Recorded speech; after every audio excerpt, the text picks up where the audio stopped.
Hello मित्रों, welcome to my channel the big story.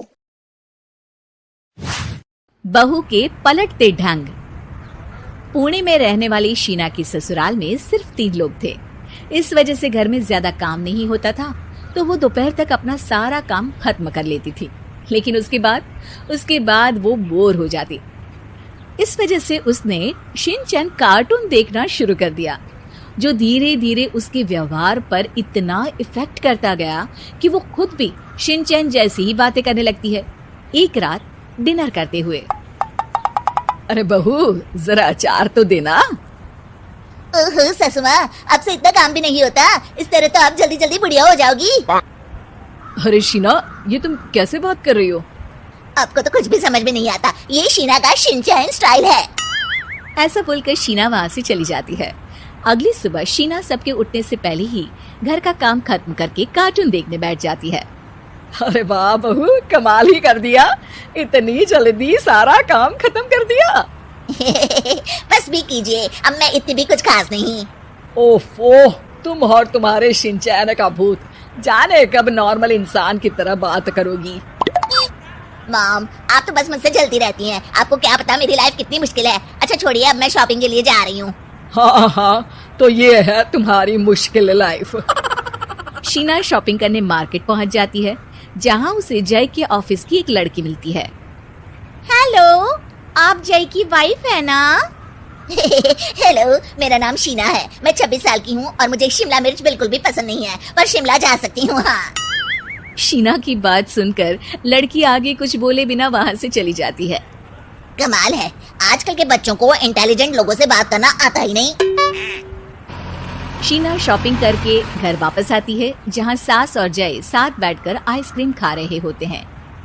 मैं कितने मतलबी लोगों के बीच रह रही हूँ। एक छोटी प्यारी बच्ची के बारे में सोचे बिना सब आइसक्रीम खाने बैठ गए।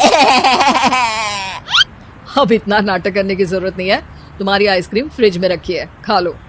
आइसक्रीम, मैं आ रही हूँ। इसी तरह दिन बीतते हैं।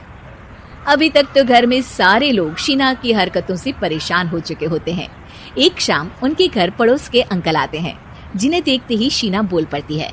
हेलो अंकल, आज आप यहाँ? ये कह रही है आप यहाँ बैठिए, हम अभी आते हैं। ऐसा बोलकर शीना की सास उसे लेकर रसोई में चली जाती है।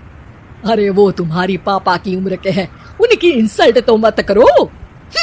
आपको तो बस अपनी ही खुशी दिखाई देती है। शीना के ऐसे बोलने पर सास हैरान रह जाती है और शीना बाहर आकर अंकल से कहती है, मित्रों, वीडियो को लाइक करो और आगे बढ़ो। तो अंकल, आज आप क्या लेने आए हैं? या फिर बस सासू माँ को देखने का बहाना चाहिए? वैसे ये इतनी भी अच्छी नहीं है, पूरा समय मुझे डांटती रहती है और कभी कभी तो खाना भी नहीं देती। अंकल हैरानी से उसकी ओर देख रहे हैं। तभी उसकी सास वहाँ आती है। अरे शीना, इतना झूठ मत बोलो, मैंने कब तुम्हें खाना नहीं दिया? अरे ऐसा बोलोगी तो तुम्हें आज रात का खाना सच में नहीं मिलेगा। देखा, मैंने कहा था ना, बच्ची पर जुल्म करती है। आप मुझे अपने घर ले चलो अंकल। इस तरह दोनों सास बहू में तू मैं शुरू हो जाती है, जिसे देख अंकल तो डर कर भाग जाते हैं, लेकिन वो दोनों चुप ही नहीं होती। रात को जय के घर वापस आने पर सास उसे शीना की सारी बात बताते हुए कहती है, अरे इसके सर से कार्टून का भूत तो उतारना ही पड़ेगा। मौका या वक्त कुछ देखती ही नहीं, बस बकवास शुरू कर देती है। बात तो आपकी सही है, पर क्या करेंगे? अरे कार्टून देखकर ऐसी बनी है तो इसकी कार्टून ही बंद कर दो। हाँ, कार्टून बंद करके कुछ समझदारी वाली चीजें दिखाते हैं। जियोग्राफी दिखाना शुरू कर दो ना, क्या पता कुछ अकल आ जाए।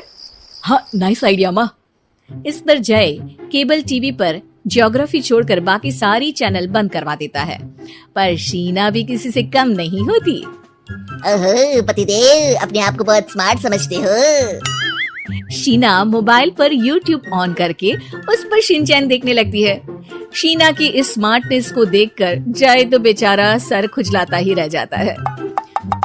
हमने इसे जरूरत से ज्यादा अंडर एस्टिमेट कर दिया, अब क्या करें माँ? अरे इंटरनेट बंद करवा दे बेटा। शीना को कार्टून की दुनिया से बाहर निकाल वापस इंसान बनाने के लिए अब जय इंटरनेट भी बंद करा देता है, जिससे शीना परेशान हो जाती है। सब मेरी खुशी से जलते हैं, पर अब क्या करूं? शीना सोच में पड़ जाती है, लेकिन कोई आइडिया नहीं मिलता, जिस पर मजबूरी में वो ज्योग्राफी देखना शुरू कर देती है। लगता है अब कुछ ही दिनों में इसके सिर से शिनचैन का भूत उतर ही जाएगा। हाँ बेटा, उम्मीद तो यही है। दिन बीतते हैं और घर में सब शीना के बोलने का इंतजार करने लगते हैं, लेकिन शीना टीवी में ऐसी खो जाती है कि उससे पूछे सवालों का हाँ या ना के अलावा और कुछ जवाब ही नहीं देती। देखते ही देखते हफ्ता बीत जाता है, तो सब्र का बांध तोड़ते हुए जय टीवी बंद कर खुद ही शीना से बात करने बैठ जाता है। क्या बात है शीना, पहले तुम ज्योग्राफी देखने को तैयार नहीं थी और जब देखने बैठी तो इसके आगे किसी चीज की कोई सूध ही नहीं, ना किसी से बात करनी, ना घर का कोई काम। अरे माँ कब तक अकेले सब कुछ संभालेंगी? अभी भी तुम्हारे सर से शिनचैन का भूत उतरा कि नहीं? जब मादा भालू नर भालू से बात नहीं करती तो वो उनका ध्यान अपनी तरफ आकर्षित करने के लिए बिल्कुल यही हरकत करते हैं। तुम नर भालू हो। शीना इसी प्रकार की वीडियो देखने के लिए हमारे चैनल को लाइक करें, सब्सक्राइब करें एवं शेयर करें।